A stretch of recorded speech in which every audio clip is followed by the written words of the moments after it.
Hello and welcome to the podcast.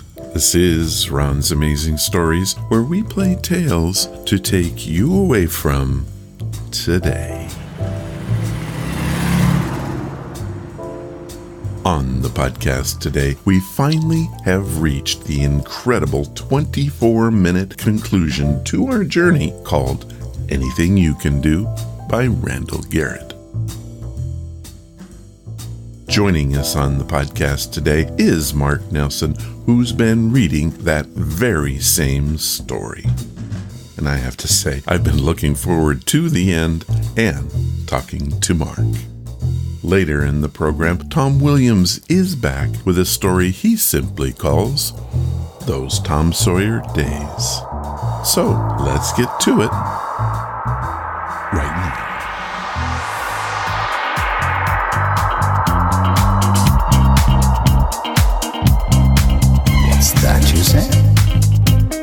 I wanted to take a minute and remind you that I am looking for your stories. In fact, I'm in need of your Christmas stories.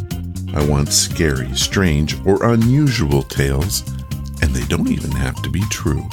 That's right, original fiction is just fine.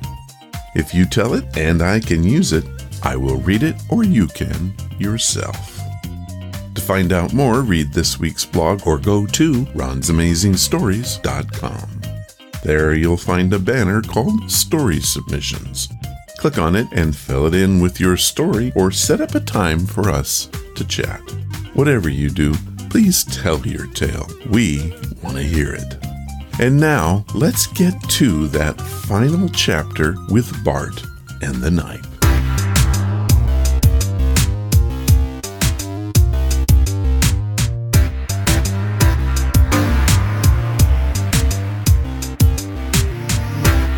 On July 5th, 2018, three amazing things came together.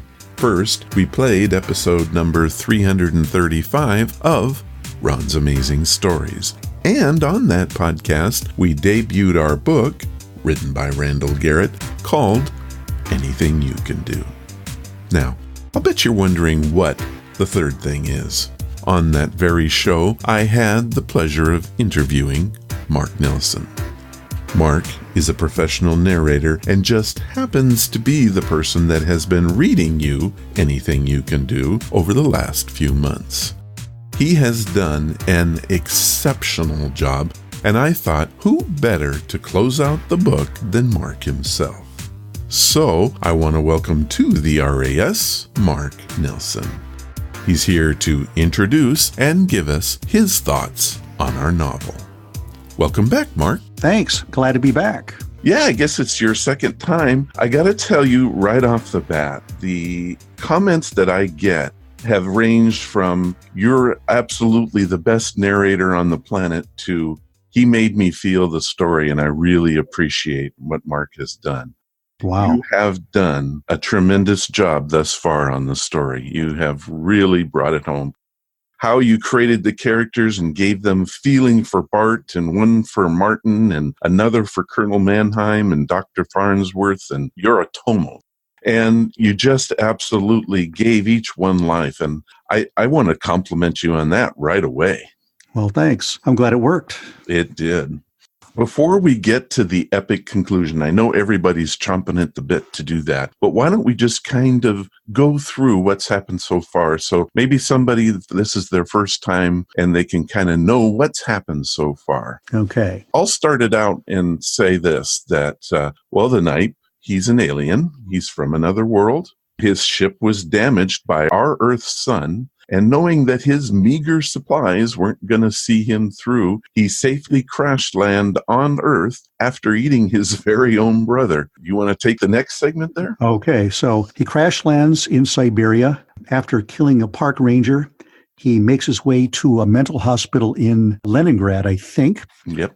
He has taught himself to speak Russian. After talking to the locals for a bit, he has this freak out, kills them all, steals a flyer, and flies to what is Manhattan, where he's been hiding out for like 10 years under close supervision of the U.S. government, or the world government then, who know he's there. He sneaks out periodically to find supplies to do something. Nobody's quite sure what it's going to be. And in the process, keeps killing and eating Earth people. And he can be anywhere from New York to Miami. He just pops up out of nowhere. He kills, he steals, and he's gone. During this, we've had these little interludes about these two twin boys, and they are Bart Stanton and Martin Stanton. Yes.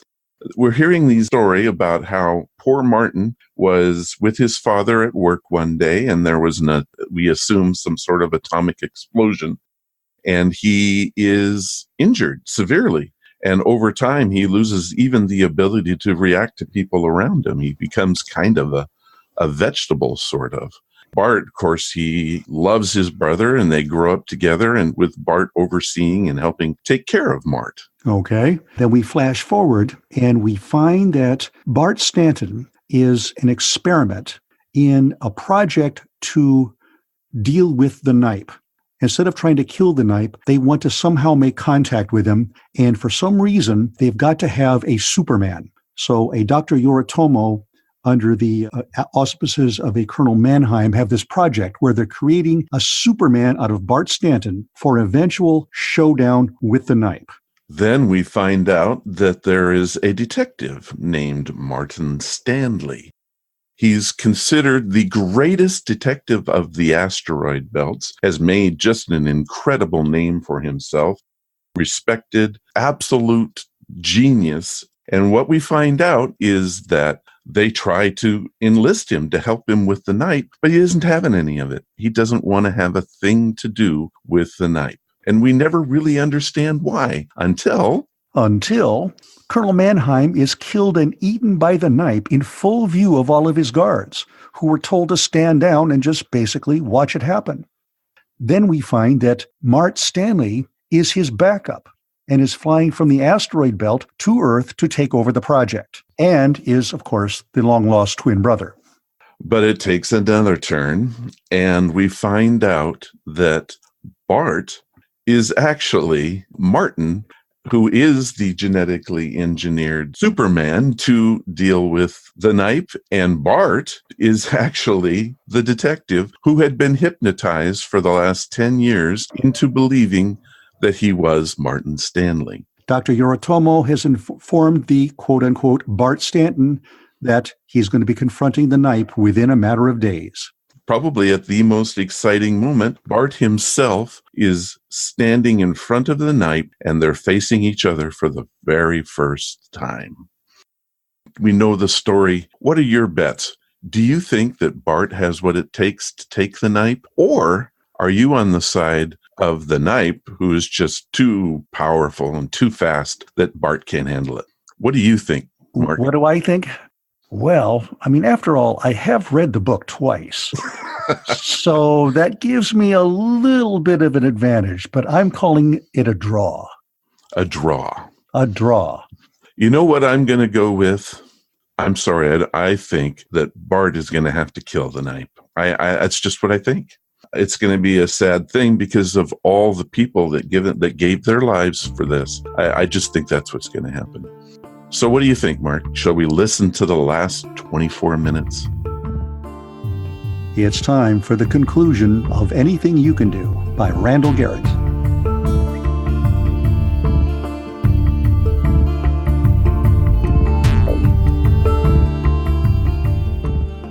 The quality of the illumination at the head of the stairs was different from that which he had been used to for the past 3 hours. He lifted off the infrared goggles. Enough light spilled over from the Nipe's lair to give him illumination to see by. Silently, he put the goggles on the floor of the platform.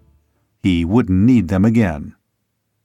Then, step by step, he walked up the concrete stairway. At the head of the stairs, he paused to get his bearings. The illumination was not bright, but it was enough to— "Barbell, he's heard you. Watch it." But Stanton had already heard the movement of the Nipe. He jerked off the communicator and threw it down the stairs behind him. He wanted no encumbrances now. He ran quickly out into the center of the big underground room, away from the open stairwell. And then, as fast as any express train that had ever moved through these subterranean ways, the Nipe came around a corner 30 feet away, his 4 violet eyes gleaming, his limbs rippling beneath his centipede-like body. From 15 feet away, he launched himself through the air, his outstretched hands ready to kill. But Stanton's marvelous neuromuscular system was already in action. At this stage of the game, it would be utter suicide to let the Nipe get in close. Stanton couldn't fend off 8 grasping hands with his own 2. He leapt to one side, and the Nipe got his first surprise in 10 years, when Stanton's fist slammed against the side of his snouted head, knocking him in the direction opposite that in which Stanton had moved. The Nipe landed, turned, and charged back toward the man. This time he reared up, using his 2 rearmost pairs of limbs for locomotion, while the 2 forward pairs were held out, ready to kill. He got surprise number 2 when Stanton's fist landed on the tip of his rather sensitive snout, rocking his head back. His own hands met nothing but air, and by the time he had recovered from the blow, Stanton was well back, out of the way. "He's so small," Stanton thought wonderingly. Even when he reared up, the Nipe's head was only 3 feet above the concrete floor. The Nipe came in again, more cautiously this time. Stanton punched again with a straight right. The Nipe moved his head aside, and Stanton's knuckles merely grazed the side of the alien's head, just below the lower right eye. At the same time, one of the Nipe's hands swung in a chopping right hook that took Stanton just below the ribs. Stanton leapt back with a gasp of pain. The Nipe didn't use fists. He used his open hand, fingers together, like a judo fighter. The Nipe came forward, and, as Stanton danced back, the Nipe made a grab for his ankle, almost catching it. There were too many hands to watch. Stanton had 2 advantages: weight and reach. His arms were almost half again as long as the Nipe's. Against that, the Nipe had all those hands, and with his low center of gravity and 4-footed stance, it would be hard to knock him down. On the other hand, if Stanton lost his footing, the fight would be over fast. Stanton lunged suddenly forward and planted a left in the Nipe's right upper eye, then followed it with a right uppercut to the Nipe's jaw as his head snapped back. The Nipe's 4 hands cut inward from the sides like sword blades, but they found no target. Backing away, Stanton realized he had another advantage. The Nipe couldn't throw a straight jab. His shoulders, if that's what they should be called, were narrow, and the upper arm bones weren't articulated properly for such a blow.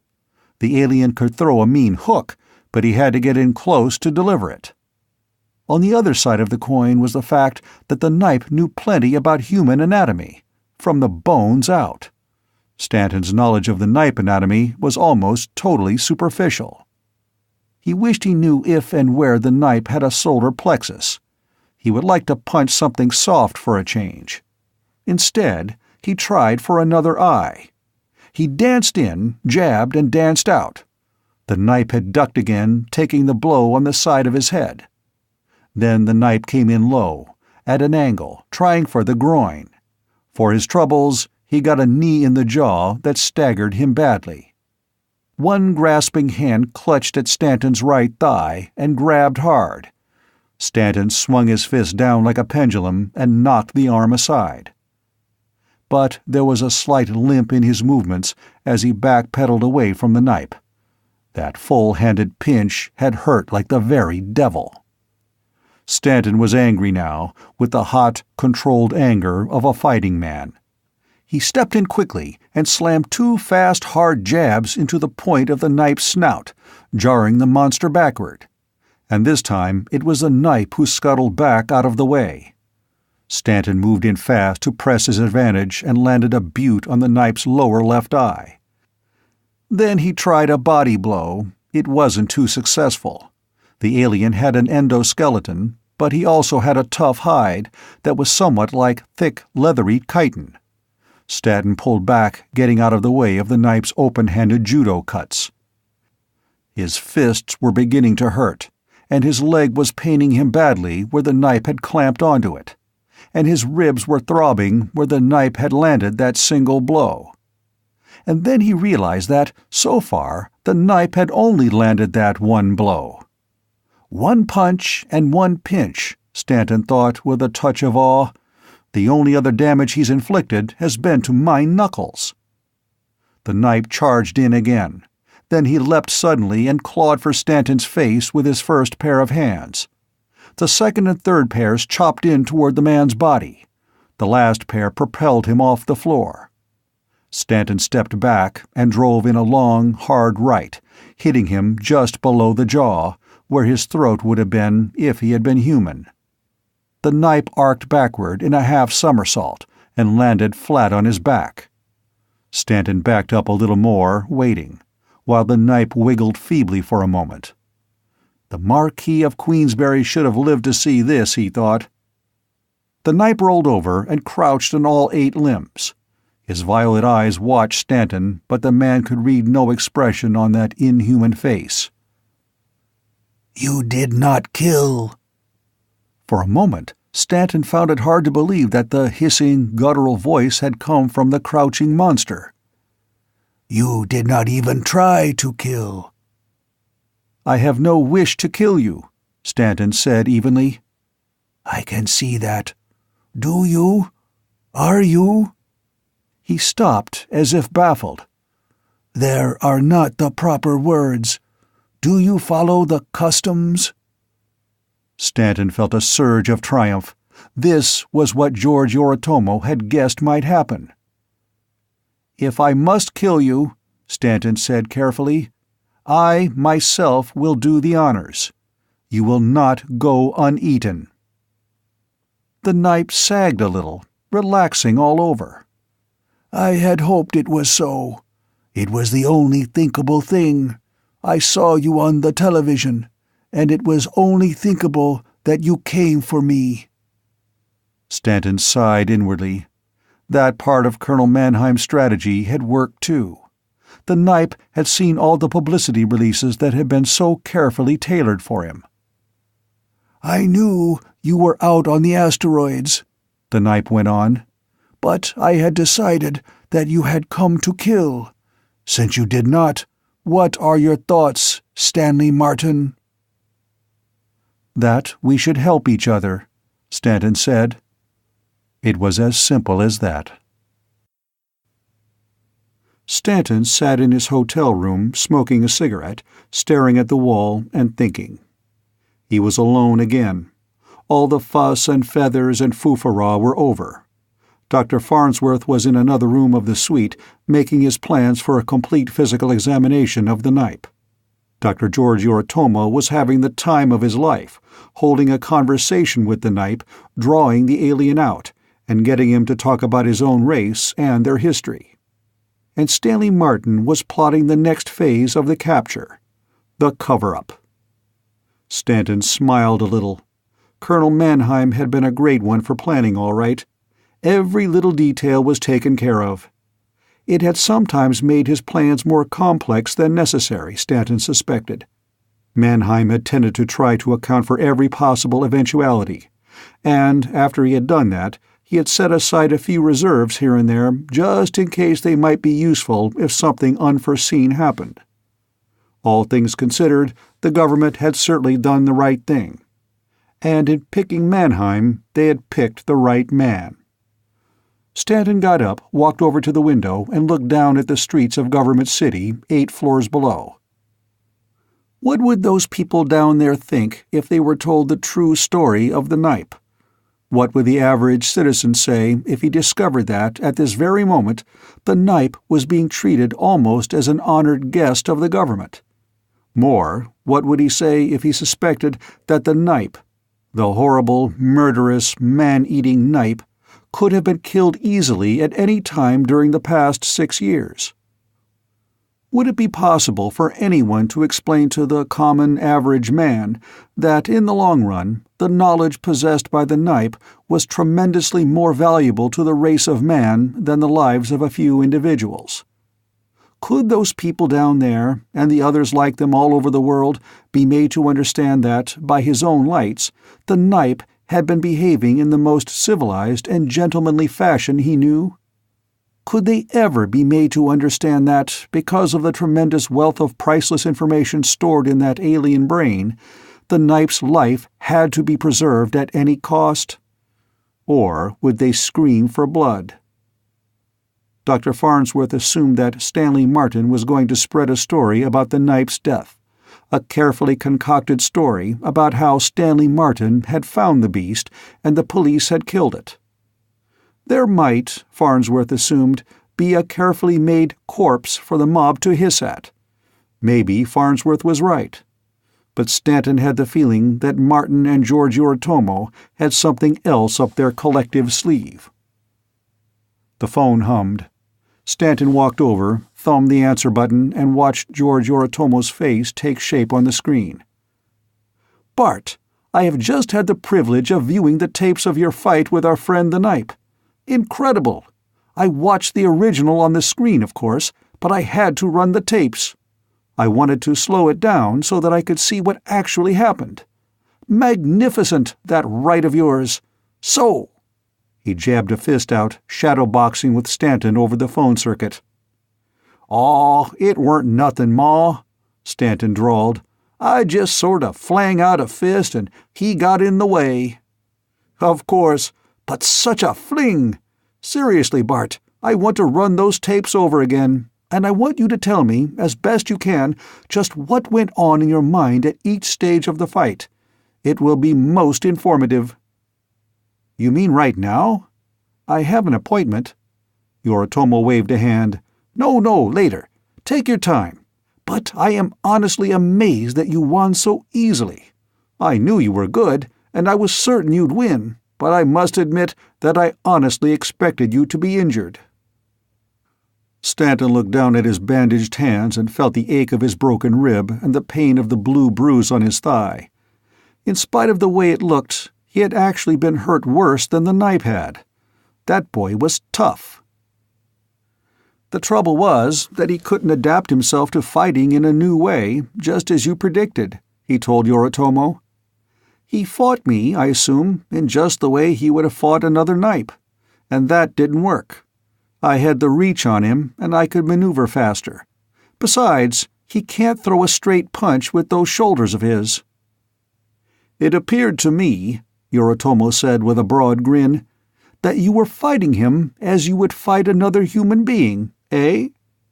Stanton grinned back. "I was, in a modified way. But I wasn't confined to a pattern. Besides, I won. The Nipe didn't. And that's all that counts." "It is indeed. Well, I'll let you know when I'm ready for your impressions of the fight. Probably tomorrow sometime. Say in the afternoon?" "Fine." George Yoritomo nodded his thanks, and his image collapsed and faded from the screen. Stanton walked back over to the window, but this time he looked at the horizon, not the street. George Yoritomo had called him Bart. It's funny, Stanton thought, how habit can get the best of a man. Yoritomo had known the truth all along, and now he knew that his pupil, or patient, whichever it was aware of the truth. And still he had called him Bart. "And I still think of myself as Bart," he thought. "I probably always will." And why not? Why shouldn't he? Martin Stanton no longer existed. In a sense, he had never existed. And in actual fact, he had never had much of a real existence. He was only a bad dream. He had always been a bad dream. And now that the dream was over, only Bart was real. He thought back, remembering George Yoritomo's explanation. "Take two people," he had said, "two people genetically identical. Damage one of them so badly that he is helpless and useless, to himself and to others. damage him so badly that he is always only a step away from death. The vague telepathic bond that always links identical twins, they think alike, they say, becomes unbalanced under such conditions. Normally, there is a give and take.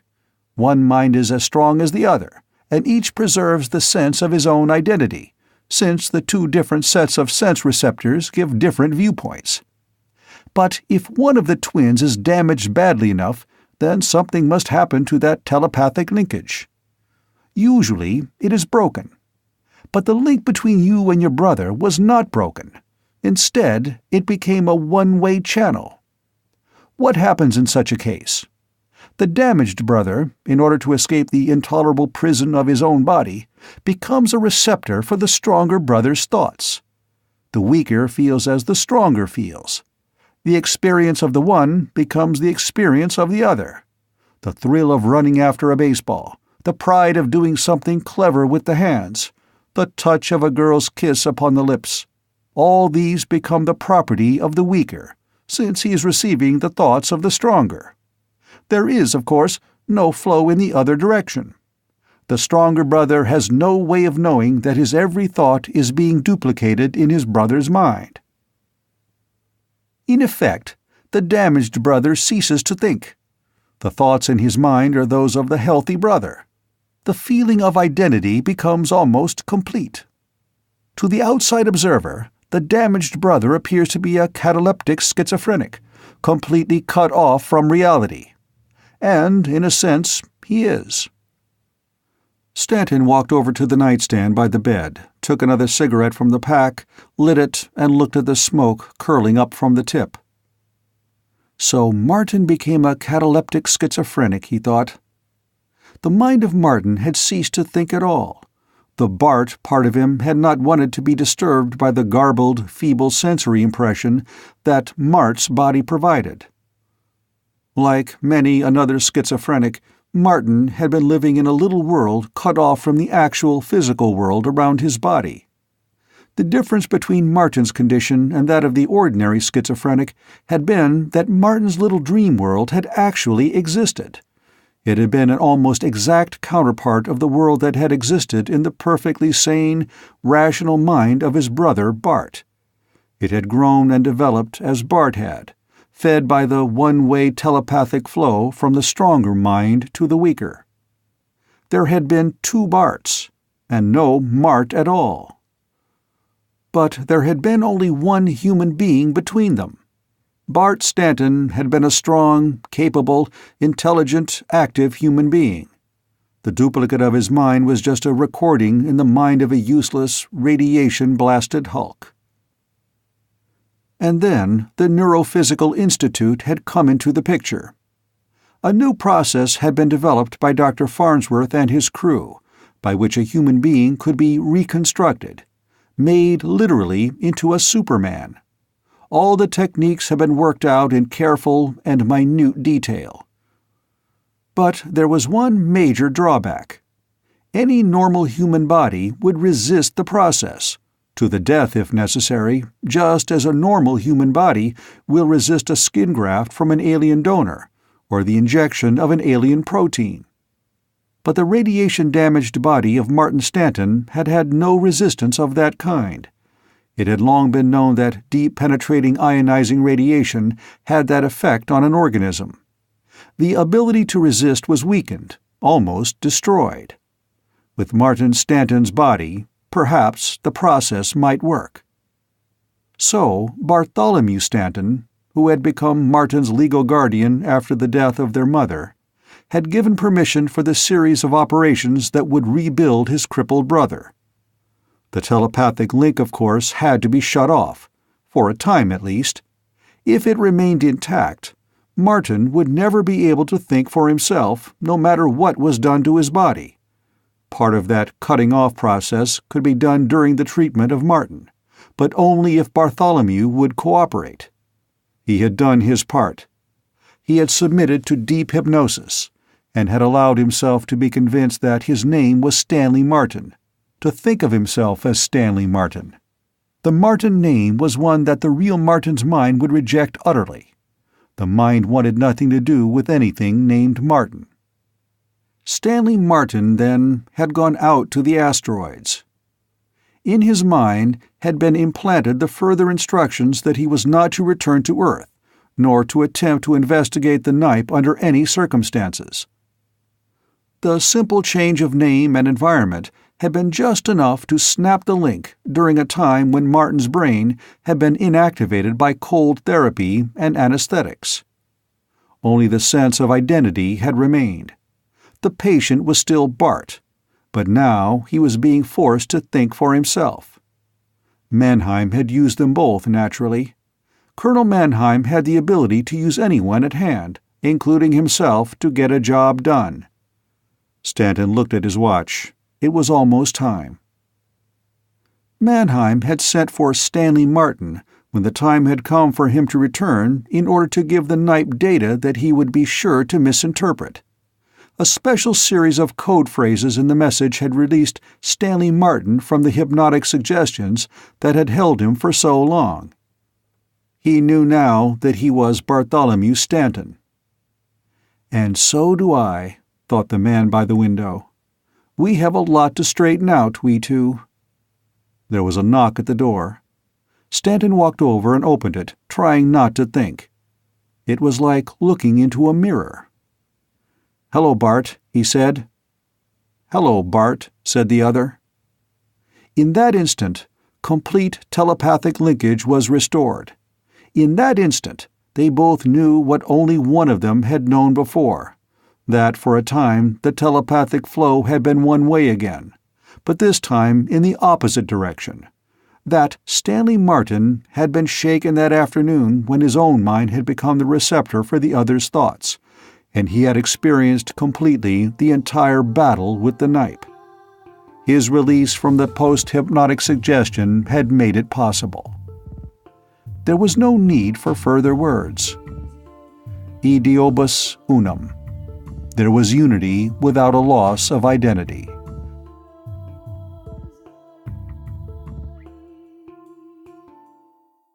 Well, I was wrong. You were right. I guess I should have gone with your gut instinct since you'd actually read the book. Were you surprised by that? It was an ingenious way of handling it. Yes, but the thing is, you have to wonder, and what's great, one of the many great things about this book is it keeps you wondering all along, what is really happening? What's the real objective? The whole Bart Stanley in the asteroid belt just feels like this giant red herring. And then suddenly it all comes together and makes sense. You know why they did what they did to get the outcome that they were looking for, which was a partnership with the Nipe. Well, and there was more to it than that, I think. I was looking at the morality of the whole thing, allowing all of these people to be eaten, including Colonel Mannheim himself. Why? And if you think about it, I think it had far more reaching. I think that what he was going for here was save the planet, because you don't want an army of these things coming to Earth with the idea of eating everybody on the planet. That would be uncomfortable. But they did seem to figure out along the way that what he was building was a communicator. So if he completed the communicator, he would call, we don't know if it would be a lifeboat or an army. And that's a legitimate concern. But of course, if you make him just go away, you take the chance that, well, maybe his people don't know where he is and we're all safe. But you don't know. They still might come looking for him. And so having him there, understanding that they respected his ways, they also will have time. I'm sure it's going to take time for any kind of lifeboat to come pick him up. They will have the time to say, hey, this is really what our culture is all about. We're individuals and you're more of a hive mind. But we're friends. But we're friends and we can get along. You don't have to attack. I'm fine. We're partners here on out. So let me ask you this. Why do you think it was important for them to hypnotize, brainwash Bart? That's a good question. And I think it's because Dr. Yoritomo had to control his Superman very carefully and make sure that he was free of cultural opinions that would color his relationship with the Nipe. He had to get inside the Nipe's head. And during the course of their conversations, Yoritomo helps Bart Stanton not just deal with the physical thing he thinks he needs to do to be able to communicate with the Nipe, but get inside the Nipe's head. And I think the suggestion is, if he really did have this connected consciousness with his long-lost twin, that would get poisoned. And he would come in with preconceptions that would prevent him from doing what he had to do and only had one chance to do. That's my best guess. That makes sense, because he had to risk his brother's life. Why would he allow that, knowing 5 years that they could go in and blow the thing up at any particular time, or 6 years, I'm sorry. At any particular time, they could have gone in and absolutely just destroyed the thing. Yep. And by keeping him brainwashed that whole time, he was anything that it seemed like anything to do with the Nipe. No, I'm not going to do it. I'm not going to do it. And they made that very clear in the chapter that made no sense. Mm-hmm. Where we met the detective. We're going, why are they doing this? What is the purpose of this? Why are we even reading this? Yeah, it seems like a divergence that's completely out of the blue. And then we find out that was Garrett's purpose all along, to show us something's happening here, and I want you to be aware of it. Ingenious. Yep. A very different story. And there was a lot of things that attracted me to doing this book. And as I recall, I think somebody sent me a suggestion, which caused me to find the book and read it through. But you've got a whole bunch of things in it that you don't find in other sci-fi, certainly of that era, where the aliens are basically humans with blue hair. Here you've got something that's not only looks completely different from anything on our planet, it thinks completely and has a completely alien culture that we can't comprehend. I agree. I had not heard of Randall Garrett, actually. I knew him under a different name, Gerald Vance. Some of the work that he did as writing as Gerald Vance, I was very familiar with that, but I had never heard of Randall Garrett. And now I'm starting to see the similarities between the two, and the fact of what he was able to do with his characters and how he was able to build a completely different view. It's what he did. He did, and he did it really efficiently. It's a very short book. Mm-hmm. In modern sci-fi, somebody like Neil Stephenson would take 10,000 pages to write this story. And you could have easily used that much. I mean, you could have gone into more detail on the Nipe. You could have done flashbacks with the Nipe to help us understand his culture better. But when they sat down, and I was going to compliment you on this as well, when you were reading the segment, when Dr. Yoritomo and Bart sat down and thought through the entire Nipe and what his culture must have been like and how long it took to develop it. One of the things you did was read those two characters, which was actually a pretty dry section of the book. You made it very, very, very interesting. Well, thanks. I compliment you on that. But they, rather than do all this conjecture of what it may have been like on this other planet, it was from the viewpoint of Bart and Dr. Yorimoto. I thought that was an ingenious way of doing it. Yes. And there is a danger where, an action sci-fi gets real talky, but you really had to have that because that was the meat of the story, is them understanding the mentality and culture of this thing that is not understandable. And they can't understand it by contacting it, just through observation. Was that difficult for you to read? No, not really, because I just imagine you've got a student and a teacher, and the teacher's trying to make the student come to this conclusion that he's already reached. So how would I guide? I just imagine trying to guide a little kid through the steps to reach the right conclusion at the end. And it flowed for me. It did. Well, to the point where I could easily visualize in my head these two men sitting down and talking. And that is difficult to do, as you probably well know, to take just that kind of dialogue and turn it into something successful. It was remarkable. Something else that I found very interesting was this book was written in 1963. Mm-hmm. And if you remember in 1963, I was fairly young, but I was still around. Television wasn't much. You had your basic 3 stations. This story is very much what we have today, if you think about it. Controlling the net, using the media, all of that is all stuff that we do today. Right. I was amazed by what he was able to do with that and how accurate he was with being able to use the media to get the Nipe the information that they wanted him to have and yet keep the information that they didn't want. Mm-hmm. Weren't you amazed by that? I mean, it is something that is almost ripped out of the headlines of today. Exactly. Yeah, the fake news. The fake news. He had them believing, and the Nipe was believing it. And so he thought he was safe and secure in his little home. But actually, the whole time he was a prisoner in reality. And never knew it. And never knew it.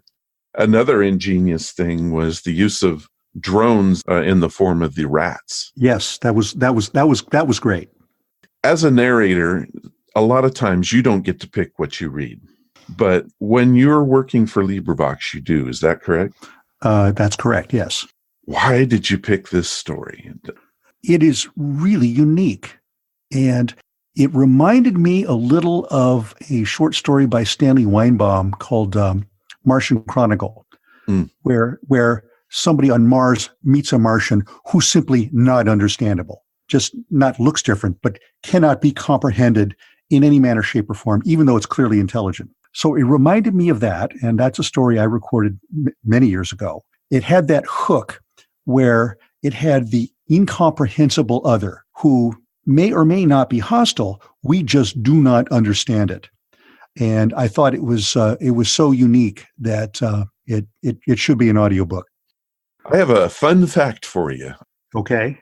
One of the things that I was intrigued by, it was one of the interludes when Mannheim was asking Bart, are you going to do this? Bart isn't sure. He's not. He's kind of hemming and hawing. And then all of a sudden, we're in the Pirates of Penzance, reading lines from the actual Gilbert and Sullivan play. Well, you have appealed to my sense of duty, and my duty is only all too clear. I abhor your infamous calling. I shudder at the thought that I have ever been mixed up with it. But duty is before all. At any price, I will do my duty. And so I got to thinking, where did that come from? And sure enough, it's from the Pirates of Penzance, which is a comedy. Okay. I did not know that. Oh, you didn't? I did know that Pirates of Penzance is a play and a comedy. I didn't know it was, honestly, until you just told me, I didn't know it was quoted in the book. Yep. That whole scene, Dr. Yorimoto is looking on confused. They're actually quoting lines from the play to each other. Wow. And I love that when he said, I will do my duty, and then he signs the dotted line and create the superhuman. The last time you were on, we talked about the whole copyright issue, and I've actually had a lot of emails from people asking me how anything you can do, if it was written in 1963, how is it possible that it's public domain? It was during an era where books had an expiration date of, I think, 28 years, and then they had to be renewed. And there were a lot of books from that late 50s to up to 1963 that, for whatever reason, they weren't renewed, and it has to be renewed in the 28th year. And if people miss that window, it goes into the public domain. And that's where this one fell. That's interesting. And we have Project Gutenberg to thank for that, right? They were the ones that established that. Well, yes, and they track it, and they do the research to make sure that books have not been renewed for copyright before they'll allow them to be published there. It's actually pretty easy to verify that a book has been renewed. It's much harder to figure out that they haven't. It's an imperfect system. That's interesting. Well, Mark, I want to thank you so much. I want to thank you for the job you did and the passion that you put into that book. I want to thank you for coming on the show today. And if people want to find out more about what you do and find out more about your voiceover work and, of course, your narrations, where do they go to do that? You actually go to harryshawNarrations.com. I do my professional work under a pseudonym, and that's because there's already a narrator named Mark Nelson, so I couldn't reuse the name.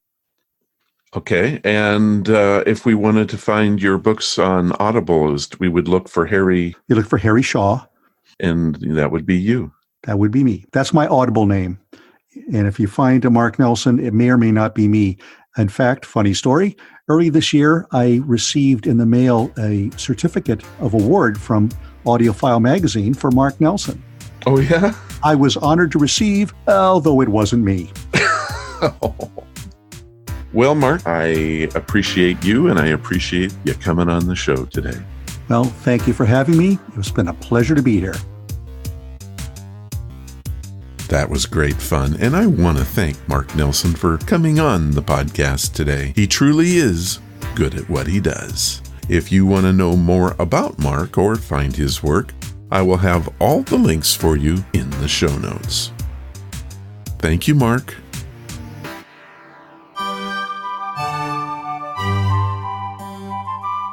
As read by amazing stories read by amazing people. This time on As Read By, we continue growing up with Tom Williams. Tom lives in Berlin, Germany, was raised in Alabama, and has sent in these tales from his youth. This time, Tom thinks back to the days of Tom Sawyer Afternoons in a story he calls Growing Up, Those Tom Sawyer Days. As I sit here thinking back on my childhood, I realize that we did have those Tom Sawyer days, too, which surprises me greatly to this day. I never thought of my childhood in that manner. I remember now one of our adventures. It may not be that great to you, but for me it was a pleasant time. Of many houses we lived in, one was just off the end of the runway 18, bordering the Brooklyn Air Force Base. The base was located along the shore of the Mobile Bay. It took a few weeks getting used to those takeoff and landings over the top of our roof, but it was a nice place to live. As Fearless Fred spent a weekend with us, we got the great idea to go crabbing in the bay, about a half-mile from the house. The shoreline along the Air Force Base was a playground for us anyways. Tree logs washed down the Alabama River, and hundreds of them got log jammed along the shoreline adjacent to the fence of the Air Force Base. Our fun was to walk, or rather jump, from one log to another until we reached the end and then back again, which was approximately a quarter to a half-mile long. Now back to the crabs. There's nothing as good as fresh boiled crab in butter. So Fred and I went to a small grocery store where Mom always shopped and got some soup bone. With these and a homemade net made out of those plastic net bags that oranges come in, and of course enough string and bucket, we set out to the bay. It was a fantastic day, weather-wise. We made our way east to the bay, crossing the railroad tracks and past the old wooden homes fenced in with barking dogs. There was an old wooden rotten wharf that jetted into the bay.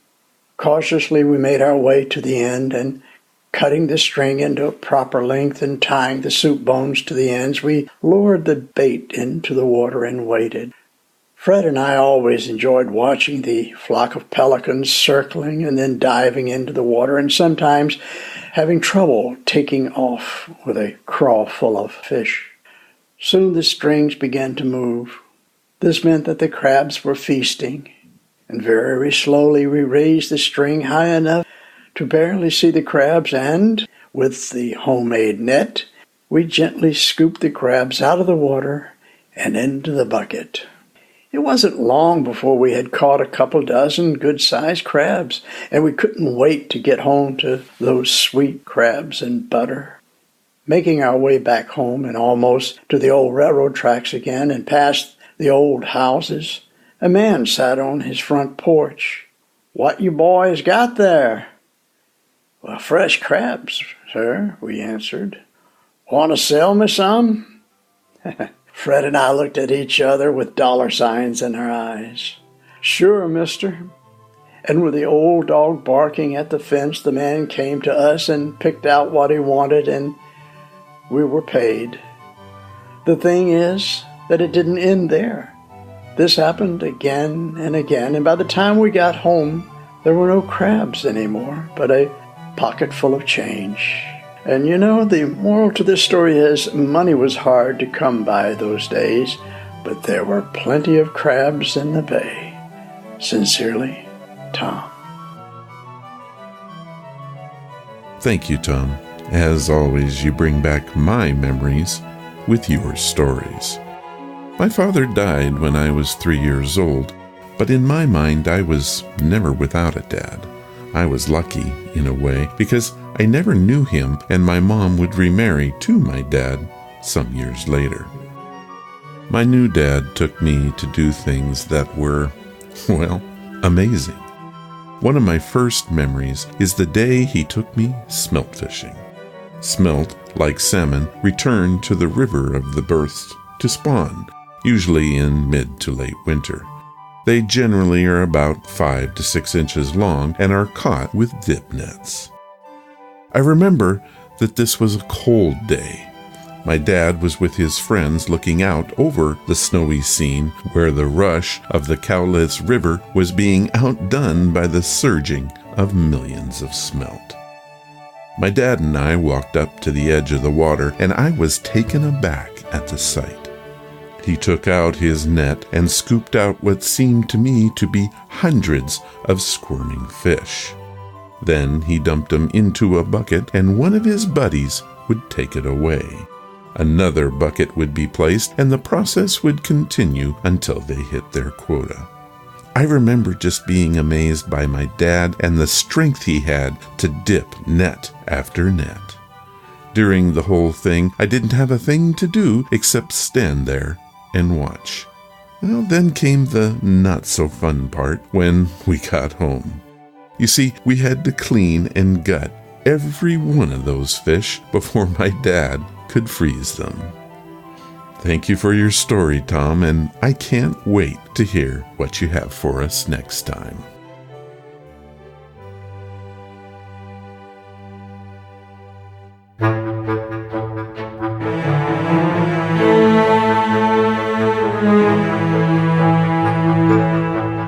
I want to thank Tom Williams and Mark Nelson for taking part in the podcast today. You guys are great.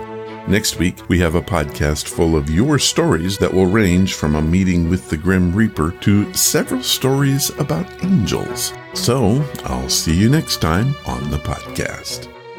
If you want to follow me and the podcast, head to ronsamazingstories.com. There, you'll find every link you will need. Oh, and please leave reviews about the show. It really does make us grow. Thank you for listening, and I hope you come again to find out what are Ron's amazing stories.